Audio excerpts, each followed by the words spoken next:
or whatever time it is where you are joining from. We are really glad to have you. Yes, we are recording. Thanks, Allison. I wanted to double check that. Very glad to have everyone for our distance education strategy session today, sponsored by Essential Education. We've got two great lightning talks lined up. What you're seeing on the screen right now are just some Zoom basics, so some meeting controls and accessing the chat and whatnot. If you would, please go into the chat and introduce yourselves. Let us know where you're joining from. We would love to know who's here today. Looks like we have a great group. Very exciting. Okay, hello, Amber. Hi, Sunny. Hello, everyone. All right, today's distance education strategy session topic is building relevance and engagement to keep learners motivated and moving forward. I have a quick question because I'm seeing the live transcript on my screen. Are you guys seeing everything on my screen okay? If you want to just give me a thumbs up, everything's okay, good. Great. And so today's session, like I said, is brought to you by Essential Education, who's sponsoring this for the Edtech Center at World Education, and we really appreciate it. We have two great lightning talks. So from 1 to 2, we're going to hear from two educators, one joining us from New York. The other one today is in Virginia, but is normally based out of North Carolina. Our first lightning talk is on teaching soft skills. No, I'm sorry. Our first one is actually going to be using formative assessment and seat time data for engagement and retention. And the second is on teaching soft skills. So we'll do that from 1 to 2. And then we will have a 30-minute breakout discussion at the end of today's session so that you can connect with today's presenters, ask any questions, and maybe see how some of these strategies could work in your context. We have on board a lot of our EdTech Center staff. So thank you to Ebony Vandross, who will be giving us some technical support throughout today's session. If you need anything, feel free to contact Ebony in the chat or by email. Then we have Annalisa Crow, who will be helping us out with breakout sessions, as well as Jamie Harris and Alice Nasher-Weber. Our guests today are Anne-Marie Percival from Literacy New York and James Brown III from Guilford Tech Community College in North Carolina. Oh, and I'm Rachel Riggs. I forgot my name. I'm Rachel Riggs. I'm the digital learning specialist for the EdTech Center. Before we get started, I just wanted to share this great opportunity with the Links Integrating Technology Group. This is an upcoming event on June 17th on interactive presentations with Mentimeter and Slido. So if you're interested in those two EdTech tools and you want to hear a little bit more about them, you can go ahead and scan that QR code and I can pop the registration link in the chat. Oh, it looks like Ebony has. Thank you so much, Ebony.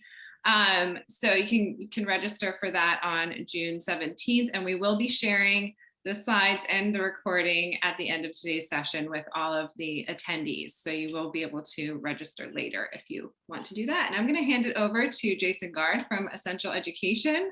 Go ahead, Jason.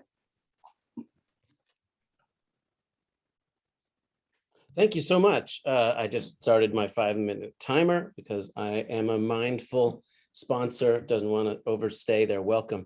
So I am the Mid-Atlantic Senior Blended Learning Specialist with Essential Education. And if you'll give me 1 second to take a breath and share my screen. Okay.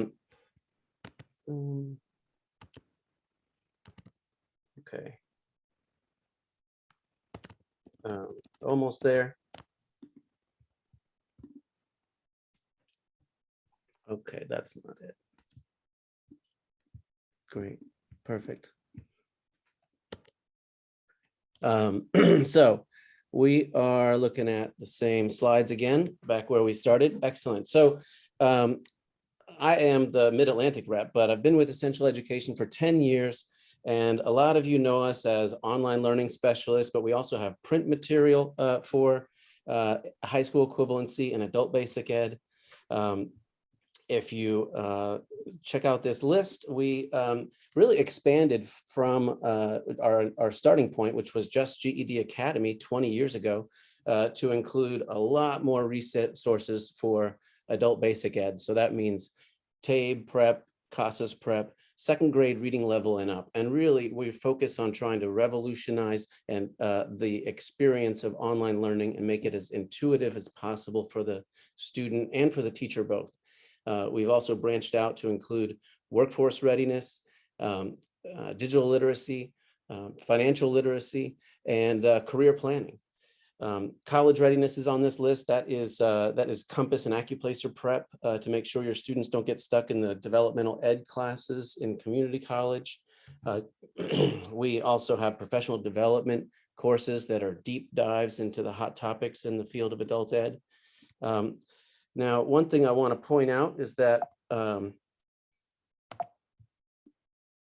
over the past couple of years, while the field has been going through the turmoil of the pandemic, Essential Ed has been trying to give the field as many resources as possible. So we developed a distance learning series of webinars, mostly pretty short and to the point, but some of them are from the point of view of a distance learning teacher. I mean, even this one here in the middle of the screen says a teacher's view of distance learning. That was actually an Ideal Consortium project, I believe, that teacher is presenting about. So really, really great stuff. You can access it from the link in the chat. I just posted it. If you all know me or have any experience with me in the past, you know I want to give you as many free resources as possible. Santa Claus is my favorite part of my job description. So I come with presents, and there will be a couple more.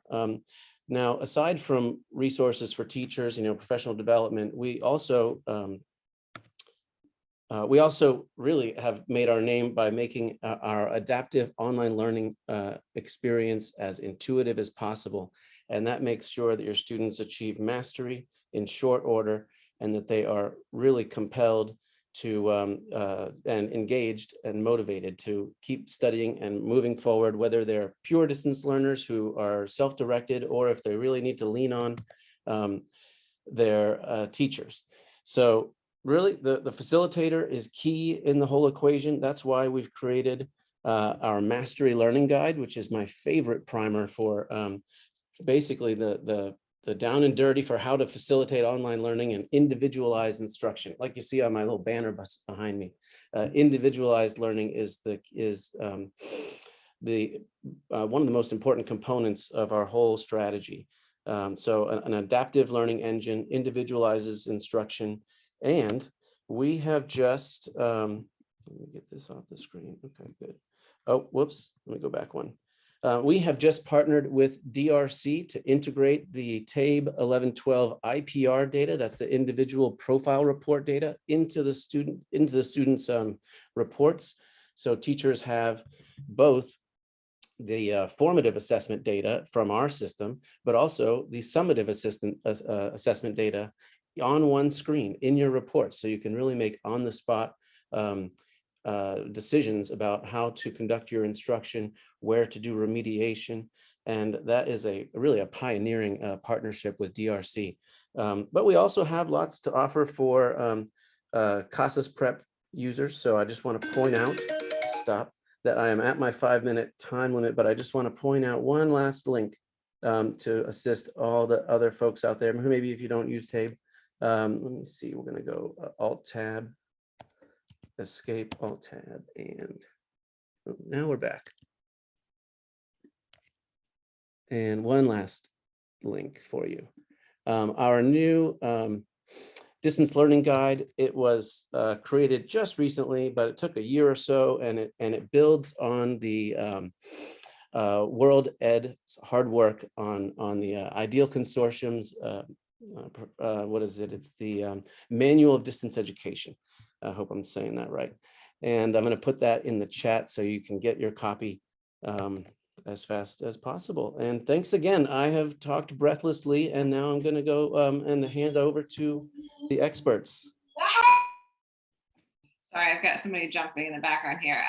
Thank you so much, Jason, for sharing all of that great information and those resources. So I'm going to go ahead and hand it over to James Brown III. James Brown III is an ABE, ASE, AHS lead instructor, busy instructor from Guilford Technical Community College in High Point, North Carolina. He has 17 years of experience in adult education, diversity, inclusion, and leadership development, and a master's of public administration.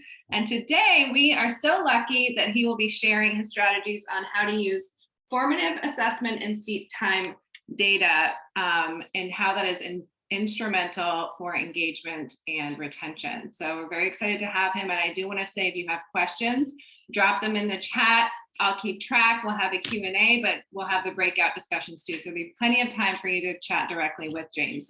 But James, go ahead and share with us. Good afternoon, everyone, or wherever you're joining us from, whatever time it is there. I'm going to share my screen, hopefully successfully. And Rachel, you can let me know if I'm good on the share. Looks great. Absolutely. Awesome. Thank you. It's a pleasure to be with everyone today. I'm just glad to be here. Thank you to Rachel. Thank you to Jason, of course, for inviting me to be a part of this. It's a pleasure to join with the team at Edtech and all of those who are assisting. And thank you again, Rachel, for making this easy on us, and pleasure to join not just with you, but also our next presenter, Anne Marie. So I'm excited about this opportunity to share with you all some information and some maybe some revelation, hopefully a little bit, and I'll see if it will let me change my screen. There we go. About what it is to use this formative assessment and seat time data. Jason talked a little bit about formative and summative. I'm going to talk just about formative today, and the ability to use that information in order to hopefully provide resources to increase retention and student success rate. And we're going to talk about that and break it down a little bit. Of course, when you start talking data, it can take you hours to talk about the data. We're not going to take hours. We have the time allotted today, so we're going to share based on that time that we have, and hopefully in the breakout session, we can share more. And if folks have questions about other things and maybe some concepts we're using, and we share, we can talk about those in the breakout. But for now, let's just jump into this. At the moment, I want to look at this quote just briefly, and I'm kind of a Malcolm Gladwell reader buff. He says, how you feel about your abilities, your academic self-concept in the context of your classroom shapes your willingness to tackle challenges and finish difficult tasks. It's a crucial element in your motivation and confidence. So when we're getting into this data and when we're talking about this information, looking at formative information, looking at all the assessments that teachers use so often and have to look at, I want to just remind us that it's important how the student sees themselves in the classroom. How the student feels about themselves, what they feel about themselves in the classroom makes a huge difference when we start talking about looking at test data, looking at information and feedback that we get from testing sources. And we do a lot of testing. As school and academics have progressed, testing has become such a major part of what we do. And I want to kind of take some of the pain out of how we look at testing and some of the struggle and help us to realize that it can really be an opportunity to really help the students to succeed, and not just help students to succeed, but help teachers to also feel that they are empowered to help students succeed. So the way I want to look at this is really looking at it from this continuum. And you can take it from any part of this continuum. At this point, I want to look at it just from earned hours. When we think about earned hours, and that's what formative assessment and really seat time data looks at, the earned hours, the hours a student spends in the classroom. We go from earned hours to testing to personalized instruction. And I'm going to kind of break that down in these few minutes that I have. Many times we start, and it is a part of our system that we start with the testing. We start with testing, which helps the teachers and helps us to be able to place the students in a position where they know what's next for them. If we start with testing, for instance, Tabe, Jason mentioned Tabe testing. We use Tabe testing. That's the first place that our students find themselves, testing in Tabe, which gives us instant feedback as to where the student is. Even before the student earns hours, we want to see what that student already knows, how we can help that student, how we can empower that student. So as we work through this, we look at earned hours, we look at the time the student is going to be in the classroom. We hold that in a block. For us, it is earned hours equals 40 hours. Test, Tabe, test, earn 40 hours, test again. At that point, we can also look at how we can better personalize instruction. So with those three areas, we keep in mind earned hours, testing, personalized instruction. Or you can look at it from the testing side first, testing, personalized instruction, and earning hours. All of this helps us to be able to understand formative assessment, which is a wide variety of methods that teachers use to conduct in-process evaluations. We test all of the time.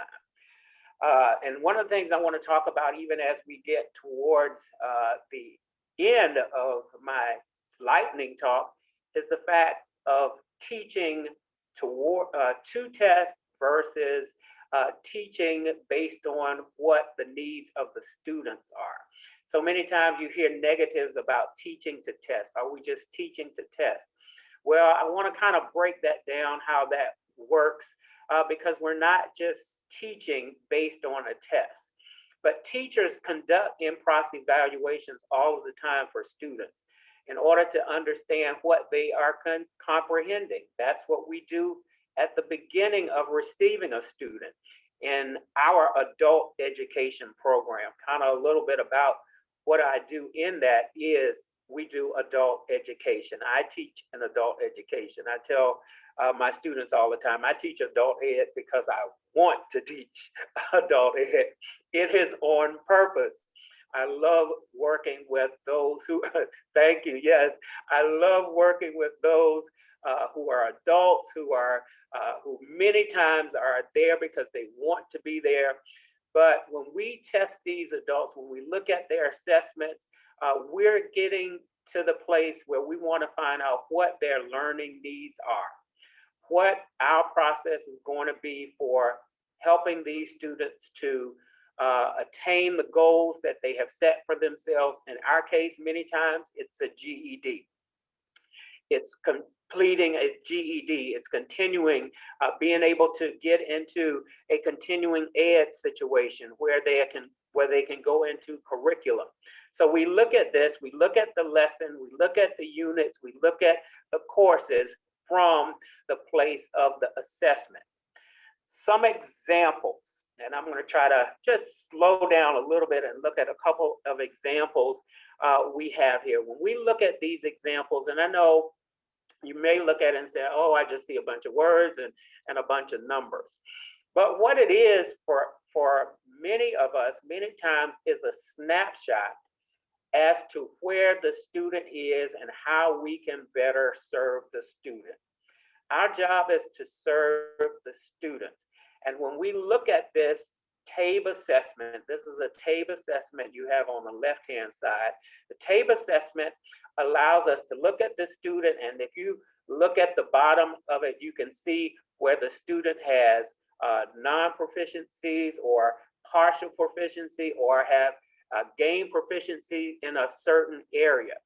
When we as instructors look at this, I find this empowering, and a lot of our teachers find this empowering. Because if we have 20 students in the classroom, we can look at all of their Tabe assessments, and if 15 of the 20 have non-proficiency in these 3 areas, this really helps us to understand where our teaching strategies need to be headed. We look at the partial proficiencies, and if a lot of those students have partial proficiencies in these areas, it really informs our lesson. It helps us to know where our students are having trouble, so that we don't do, as many times we do, start teaching from a place that we have yet to assess where our students are. And many times we've done it in the past. We just start teaching based on the test or based on a curriculum and have yet to look at our students. What I look at when I see this is contextualization. When we look at where our students are, we can then contextualize what our lessons need to be.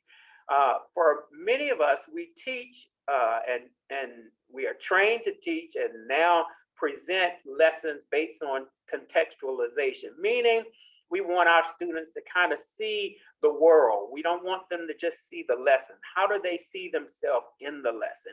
How are they able to make sense of their world based on the lessons? Well, teachers can do that when we contextualize our lessons, when we contextualize our information, when we look at assessments and are able to understand where students are. On the right-hand side, you see NRS instructor report card. That doesn't just give me information about the students, that lets me know how many hours the students have been in the seat, because when we think of seat time data, it's really thinking about bodies in the seats. How long have you had bodies in the seats? But it's not just about bodies in the seats, it's about, are the bodies in the seats getting the information that they need in order to be successful? So looking at data helps us to be able to be informed instructors or teachers. The next one I want to look at is just a breakdown of seat time data, because you heard me say that it refers to the use of academic credits and success based on hours the students sat in the classroom. Sometimes this can be looked at negatively, because in many cases, it was seen as we're just saying if a student sits in a classroom the whole 40 hours, they should get it. Well, the thing about that is you can't look at just the amount of time the student sat in the classroom. You have to look at it from a sense of, am I understanding this information? Am I understanding who this student is? Am I being contextualized when it comes to this student with the information I'm gaining from this student? Is this helping me to contextualize who they are? Because you can have a student sitting in the seat for 40 hours and feel like the student is comprehending, and then when they go to test, you realize maybe they haven't. Or you can have a student that's not in the seat and you're wondering what's happening with this student, or you can make assumptions about this student. Especially in adult education, it's very negative when you try to make assumptions based on where you think a student is and you don't have proper information. For example, the other day we kept doing Tabe requirement of a student that was not there, and people kept asking, well, where's the student? Does the student not want to complete this program? Does the student not want to get this information? Does the student not want to be successful? And I had to say, wait a minute, slow down, because this student really has more happening than you realize. That particular student was dealing with a situation where him and his mom are homeless. They're looking for housing. They were struggling with housing. So many times we make assumptions about either the seat time or the lack of it. And we many times make assumptions and don't realize that we need to have this in a contextualized picture, because we assume things that may not be true. So that's what we think about when we think about seat time and formative assessment. As we start to wrap, one of the formative assessments we look at, Jason had a snapshot of this on his screen. We use essential education to try to understand and follow a student and understand where a student is. Essential education provides the student with a marvelous, and I'm not paid to say this, but it provides the student with a marvelous way to look at where they are and where they want to be. Where they are, where they want to be. I tell a student that is in my online class, which I teach online and face-to-face, I have them to look at this. I said, this is where you are. This is where you want to be. Where you are is E. Where you want to be is A. Once you arrive at A, I tell them, you can get excited, because once you arrive at A, you are at the place where we need to start looking at you practice testing for what? For the GED.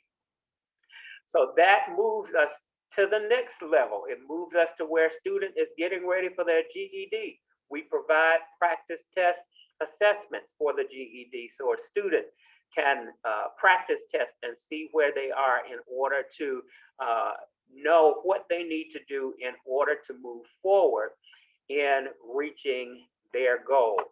I know I'm running out of time, and I'm running to this last screen that's going to get us done. When we look at the information, and I mentioned this earlier, and I can talk about this more in the breakout. We don't teach to test, but like many of you in school systems, you do have content standards. So even though we don't teach to test, we do teach based on content standards.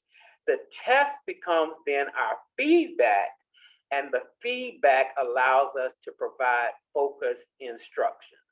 So we use our content standards because we have them. Then we test. The testing gives us feedback. The feedback then allows us to provide focused instruction.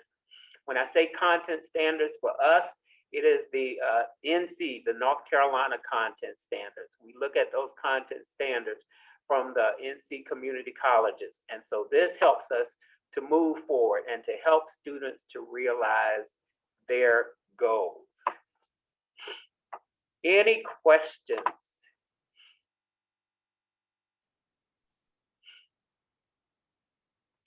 Thank you so much, James. That was really great. Does anybody have any questions for James? You can put them in the chat, or if you want to save them for the breakout room at the top of the hour, that's great too. James, I actually was wondering, are there any tools or specific resources? Obviously, essential education is one of them, but are there other things that you use to really personalize instruction? Anything, other advice on that? Yes, we use several tools. Essential education is one. We also use Achieve 3000. That's been a big tool for us. Of course, we have face-to-face instruction. So on our end, we have several tools. I also oversee adult high school students. So we use Apex Learning. So the big three for us are Essential Education, Apex Learning, and Achieve 3000. So those are kind of the big three that we use. Awesome. Thanks for sharing. Okay, I'm not seeing any questions in the chat, so I'm gonna pop it over to, oh, I'm sorry. We do have a question from Kate. Seat time doesn't equate with engagement. How do you measure engagement in online environments? Good question. Yes, good question. What we have to do is be really deliberate when it comes to engaging online. I apologize. I thought I was timing myself and I lost track of my timer. I didn't have one of those fancy timers like Jason did. Oh, you're doing great. You're great. But we are able to track student engagement because in our case, we allow students to have opportunities to engage with the instructors away from the online tool. So for instance, I provide a class Tuesdays and Thursdays for online students to come into a classroom, actually do reading and language with me. We have another instructor who provides classes, strange hours to allow students to get math instruction and to kind of get feedback from our students. We're also able to follow our students by looking at where they are. We provide multiple opportunities for them to engage with the instructor so that we can know whether they are being engaged. Of course, we get seat time data. Seat time is a kind of key for me to understand which students are engaging.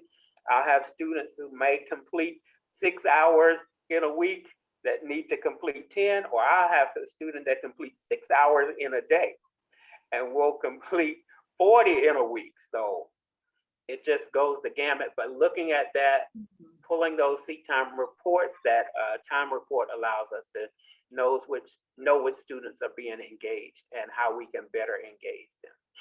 Great. And we just have 2 more minutes, but I do have a question about kind of the balance or ratio, James, with asynchronous time and synchronous time that you spend with students. So you're saying you guys do like those check-ins with instructors. What is the balance? How much time are they spending asynchronous versus synchronous?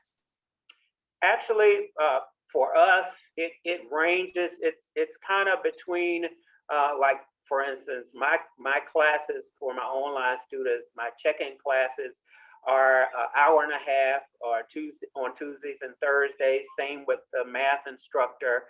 And we've even offered them in the evenings for students who work during the day, because a lot of our students are online because they work during the day. They can't do face-to-face instruction. So we try to provide various opportunities kind of around the students to kind of capture those students that need both at various times. So it's been anywhere from 9 o'clock in the morning to 9 o'clock at night, depending on the student. Wow. Yeah. I'm sure they appreciate that flexibility. That's awesome. Okay, thanks, James. Anybody who wants to continue the conversation with James, he'll be in a breakout room at the top of the hour, and you can join that breakout room with him to get more information and pick his brain more. So I want to go ahead and we're going to present our next guest, Anne-Marie Percival from New York. Anne-Marie Percival is the director of Access West RAEN, which stands for Regional Adult Education Network, a program of the New York State Education Department under the auspices of Literacy New York. She has 30 years of experience in providing professional development to educators, 22 of them in adult education, and today she'll be sharing strategies designed to help you incorporate workplace readiness and soft skills in your classes. And we're really excited to hear from Anne-Marie. Anne-Marie, since I did not share the image with your title and your email address and your logos, can you go ahead and share your screen and show us that slide first? I sure will. Thank you so much. And there we go. Hello, everyone from Buffalo, New York. I'm so pleased to be joining you today, and really honored to be part of somebody like James Brown's presentation. I just thought that that was so well done. We're going to talk a little bit about incorporating those soft skills into your either your DL or your in-person classroom. I love this quote: "The early bird doesn't necessarily get the worm, not unless that bird knows how to work on a team and put together a coherent email presentation." So let's start thinking about what we're talking about when we look at soft and hard skills. Soft skills refer to a cluster of personal qualities, habits, attitudes, and social graces that make someone a good employee and compatible to work with. A really nice thing to do with your students, because one thing you're going to hear me say over and over in the next half an hour is that incorporating soft skills has to happen every day and regularly in your classes. If students don't hear this all the time, they're not going to start to incorporate it, because you really often are asking them to work in a setting that's not going to parallel how they're at home. One of the things we talk about all the time is how people speak at work. How do you talk? You're going to be talking differently with your supervisor or your colleagues than you are with your friends when you're shooting baskets on the court or hanging out at a microbrewery. And so it's the kind of thing that has to happen all the time. A great activity to do with your students. At the very beginning, when you first meet them in your class, ask them to define what they think soft skills and hard skills are. It's a great group activity. You can put them into breakout rooms and have them work together. You can have them do it individually.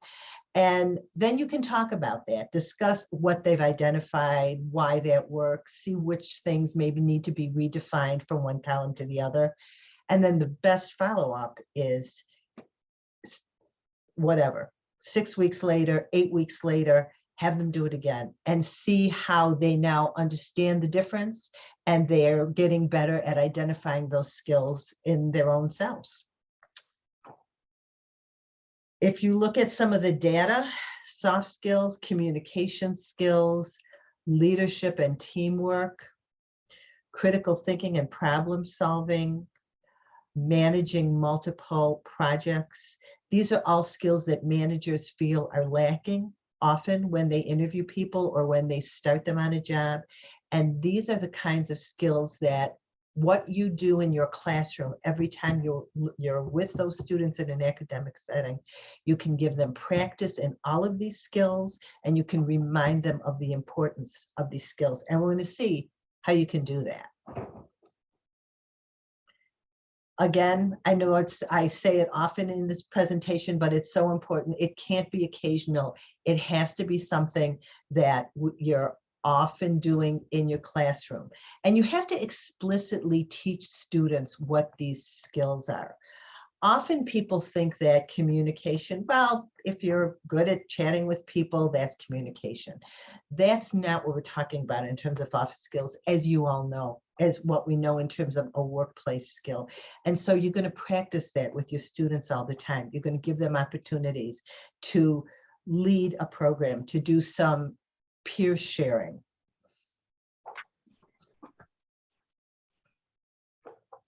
The things that set candidates apart are professionalism, That's okay. leadership. I was going to ask, Yelena, does she have anything open for? Sorry about that, Anne-Marie. Go ahead. Oh, that's okay. I just thought maybe that was a question. And those personal attributes.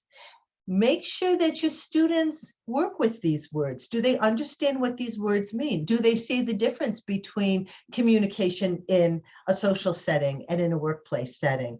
Do they understand why it's valuable to walk into a class, to walk into a workplace comfortable with these skills? In a remote setting, what are some of the ways that you can incorporate those soft skills regularly? So assign collaborative work whenever you can with your students. Use breakout rooms, use document sharing, make sure that your students have opportunities to report back. Have them do follow-up journaling. Make sure that there's writing assigned to the collaborative work so that they can practice that professional writing opportunity. And make sure that you're implementing network activities. Those are the kinds of things that can be done through appropriate apps, through professional websites. Help your students understand the difference between the kind of social networking that they're doing for their own personal lives, their own fun, to follow up on their hobbies, to follow up on their interests, and the kind of networking activities and the kind of apps and websites that your students should be looking at and should be aware of in a professional networking setting. Have a dress for an online office day. We were all entertained by all these stories of people who forgot they are online and they were in their gym shorts and they forgot that they left the bathroom door open behind them. It was a lot of fun during COVID, but because working online is obviously going to be a permanent part of workplace skills, have your students do that once a week, maybe once every 2 weeks. Have a dress for an online office day, and then always role play workplace scenarios with your students. I'm sure that so many of you have those under your belt, are aware of them, but 2 really good places to develop those scenarios. You can always search online, workplace scenarios, role play. A whole lot of different activities pop up. But hopefully you're incorporating career exploration and on-site job settings in your classroom. Ask those employers, the people that are coming in to talk about, this is our business, this is who we hire and why, have them create those workplace scenarios, because they're going to come up with things that you might not even be aware of because it's specific to that workplace. Something that's specific to a construction, to healthcare, to food services. So that's a really good place to come up with those scenarios. Talk to the people, to your partners in the community. And of course, include remote settings, because not only are you teaching in a DL environment, but there's a possibility that at least partially, when your students get their jobs, they're going to be in some part doing remote settings. And then in person, because I know here in Buffalo, so many of our teachers are hybrid. They teach remotely sometimes, they teach in person sometimes. Begin each class with a handshake. Don't let people forget that. Besides the fact that it reminds them of the value of that, it sets the tone that, yes, it's an academic setting. Yes, it's a supportive setting. We want to make sure that the students understand that. But that handshake also reminds them that they have a job to do in this class, just as they will once they get into the workplace. And that it's not going to be a place to be silly or a place to be casual or a place to be playing your game on your phone while you're also learning. So begin each class with a handshake. Create those formal and those informal speaking opportunities. It's always important for people to practice speaking, what the appropriate way to speak in each different setting is. And make it not only how do you present yourself in a meeting, how do you present yourself online, how do you present yourself when you first meet a client or a customer.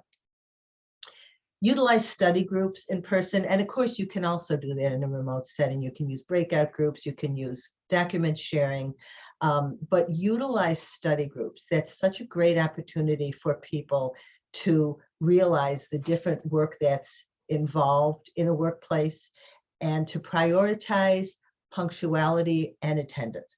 I know in adult ed, we are all very conscious that often our adult learners have very challenging lives, very crazy lives. James gave us an example of a student who's homeless right now. So I'm not going to put that aside. I know there's always those opportunities for people with those situations in life where punctuality and attendance is going to be a challenge. But in general, the expectation, if there's no other challenges involved, punctuality and attendance, because it's an important part. We just hired a new administrative assistant here, and one of the women who came in for an interview was 20 minutes late. I wouldn't talk to her. I wouldn't talk to her, and my colleague was appalled. She was like, her resume is beautiful. I can't believe this. I was like, that's not, to me, that's not an appropriate place to start. So do remember that although we're going to build in that flexibility, recognizing that our adults have lives, but if everything's good, punctuality and attendance are important. Practicing the art of small talk, not only is that important because when you're talking about soft skills, you're not, and again, this is a soft skills versus hard skills, you're not just talking about the ability to complete those tasks, but those abilities to interact successfully with people above you and your own colleagues and the people below you. I have always said the person that you have to be the kindest to in your workplace is anybody who's responsible for anything that involves fixing things, being a janitor, cleaning things, because A, that's invaluable. You need that in your workplace. But B, they know everything. They know everybody. They know where everything is. They know what happened 10 years ago. They will help you with that. Let your students understand that. Let your students practice the art of small talk and conversation cards, which are all over the web. Just Google it. They will show up. And then another thing which you can do in a remote setting or in person is to make intentional assignment tweaks. Because one of the big things, if you go think about the prior slide, that one of the things managers said was that people were not problem solvers. They were not good at critical thinking. They were not good at thinking on their feet or switching gears if something had changed. Make intentional assignment tweaks. Make sure that your students, they've sat down, they have something that they need to be doing for you, and 20 minutes in, you make a change to that. And that's a really good opportunity, both remotely and in person, for students to practice those soft skills. Whoops, didn't mean to do that. Sorry, guys. Go back. All right. So I want to talk a little bit about some of the resources that I would recommend you take a look at if you're thinking of incorporating these soft skills. And again, you know what I'm going to say one more time. This can't be an occasional thing. This can't be every Tuesday morning at 10 o'clock, we're going to talk about soft skills. This has to be something that you're always incorporating into what you do every day with your learners. Soft skills to pay the bills curriculum, these are all live links. So when you download these yourself, you'll be able to click onto them. Soft skills to pay the bills is an absolutely wonderful curriculum. It's got soft skills bingo. It's got a lot of vocabulary activities. So tie that, you're doing HSE prep, GED prep, tie those vocabulary words into the lessons you're doing. Tie it into a grammar lesson, tie it into an essay writing practice. There's a lot of different activities. One of my favorite activities, because this is a part of soft skills with your learners, there's a red light, green light, yellow light. And that's an opportunity to talk to students about, this isn't really soft skills, but it's a little bit of the piece of it, those uncomfortable conversations, helping your students realize that they need to brush their teeth every morning before they go to work. They need to remember that their clothes should be clean when they go to work. They need to remember that they have to be careful about some of those personal things that you do if you're sitting home alone, as opposed to sitting in the workplace. There's some great activities in soft skills to pay the bills that help your students understand how you as a teacher can bring those topics up in a really fun and comfortable way. Teachers pay teachers. I'm sure everyone's very familiar with teachers pay teachers. There's a great hard and soft skills sort activity where the students get to choose which of these is a hard skill, which of these is a soft skills. There are a lot of those workplace scenarios in there. There's a really good activity that you can do with your own students where there's a student profile. Anna plays basketball at a neighborhood basketball league, and she's well known because she's very good at keeping the scores and the stats. She's also volunteers at this organization. She's good with this. She was very successful with computer work. There are these little student scenarios, and your students are asked to identify which of those are hard skills, which of those are soft skills, and how would both serve Anna well in a workplace setting. When you've worked with your students a little bit and they're comfortable with the terms and they're comfortable with you and each other, have your students write those scenarios. Those are great.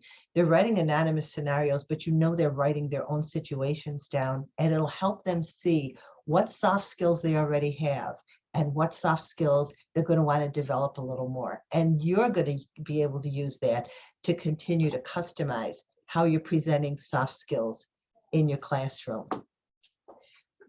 The California Career Resource Network, that is actually tied very closely into the national CCR standards. So if that is something that often guides your instruction, or something that your management it feels is very critical to be included, you don't have to come up with that yourself. The CCR network is going to help you put that into your classroom and into your planning. And then the employability skills profile guide, that's a really good self-assessment that you can use with your students. Also, there's a lot of classroom-based activities, some lesson plans that are associated with that skills profile guide. So often you see these sort of tests where you can check this and check that. And this takes it a step further. This then lets you look at the results, every student's individual skills profile, and lets them apply it in lessons that you can use in your classroom. Don't forget to go to Pinterest. There's all kinds of activities in there. There's posters you can print out. You can do some really nice 8.5 by 11. I know in a live classroom, we are always posting lots of different posters around the room that remind people about those skills that they need. And just like Jason had that beautiful banner behind him, you could have a different banner behind you every day when you're presenting remotely. Do an activity with it. Always do an activity with anything that you have hanging out. So you put up a nice poster that talks about conversational activities, or a nice poster that reminds you about the importance of punctuality. Do a classroom activity with it. Assign some kind of collaborative skill. And then, of course, the National Skills Coalition. That's where you're going to find really the latest updates. That's where you're going to find a lot of the resources and a lot of the statistics that you can use and share with your students. And I'm very fond, this is one of my favorite quotes. Business is clear that developing the right attitudes and attributes in people, such as resilience, respect, enthusiasm, and creativity, is just as important as academic or technical skills. In an ever more competitive jobs market, it is such qualities that will give our young talent a head start and also allow existing employees to progress to higher skilled and better paid roles. That's just a little overview of some of the ways that my teachers incorporate workplace skills into their everyday academic settings. Thank you for having me here. Thank you, Anne-Marie. That was really great. Thank you for sharing. Any questions for Anne-Marie? There was some great chatter in the chat box, and we have a few minutes here if anyone has any questions.